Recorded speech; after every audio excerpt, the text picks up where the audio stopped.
ಹೋರಾಟ ನಡೆಸಿದೆ. ಹಾಗೆ ಕೇಂದ್ರ ಸಚಿವ ನಾರಾಯಣ ಸ್ವಾಮಿ ಅವರು ಮತ್ತೆ ಇವತ್ತಿನ ಪ್ರತಿಭಟನೆ ಮಾಡುತ್ತಾ ಇದ್ದಾರೆ ಸರ್. ನಾನು ಹೆಚ್ಚು ಅದರ ಬಗ್ಗೆ ಹೇಳದೇ ಇದ್ರೆ ಒಳ್ಳೆಯದು. ಕೇಂದ್ರ ಸರ್ಕಾರದಲ್ಲಿ ಲೋಕಸಭೆಯಲ್ಲಿ ಮತ್ತು ರಾಜ್ಯಸಭೆಯಲ್ಲಿ ಏನೆಲ್ಲ ಹೇಳಿಕೆಗಳು ಬಂದಿದ್ದು ಅನ್ನೋದನ್ನು ನಾವೆಲ್ಲ ಗಮನಿಸಿದ್ದೇವೆ. ಈಗ ಒಂದು ಹಂತಕ್ಕೆ ನಾವು ತಗೊಂಡು ಬಂದಿದ್ದೇವೆ. ನಾಗಮೋಹನ್ ದಾಸ್ ಅವರು ವರದಿಯನ್ನು ಕೊಡ್ತಾ ಇದ್ದಾರೆ.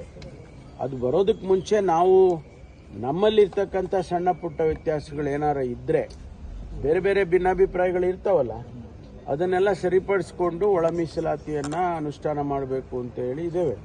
ಅದಕ್ಕಾಗಿ ನಾನು ನಮ್ಮ ಸಮುದಾಯದ ಎಲ್ಲ ಶಾಸಕರನ್ನು, ಕಾಂಗ್ರೆಸ್ ಪಕ್ಷದ ಶಾಸಕರನ್ನು ಕರೆದಿದ್ದೇನೆ. ಯಾಕೆಂದರೆ ಅವರು ಆಡಳಿತ ಪಕ್ಷದಲ್ಲಿದ್ದಾರೆ ಅಂತ ಅವ್ರನ್ನ ಕರೆದಿದ್ದೇನೆ. ನಾಳೆ ಸಾಯಂಕಾಲ ಚರ್ಚೆ ಮಾಡ್ತೀವಿ. ಹಿಂದೆನೂ ಕೂಡ ನಾನು ಒಂದು ಸಭೆ ಮಾಡಿದ್ದೇನೆ.